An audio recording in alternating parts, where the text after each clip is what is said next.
Hayi lapho sizomdakela. Ngifuna unginake makhuluma nawe yezwa. Ngibize ngikhuluma nawe ungidala manje ungangizwa.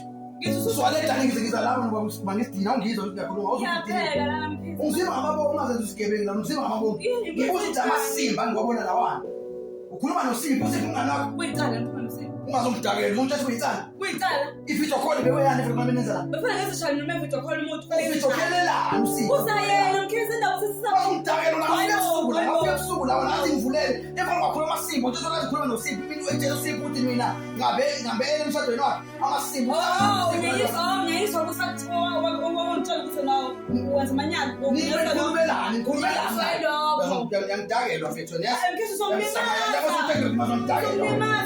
Uzoboshela wena amasimba vele. Awumancane wakasicela. Yabona lisama ngizolo ngibiza abazali bakho. Ngikhathele wena ngizothini? Ngikhathele wena njalo fanele ngibiza abazali bakho njalo. Fanele ngibiza abazali bakho njalo amasimba wena. Ngikhathele amasimba. Wasasingithithile manje.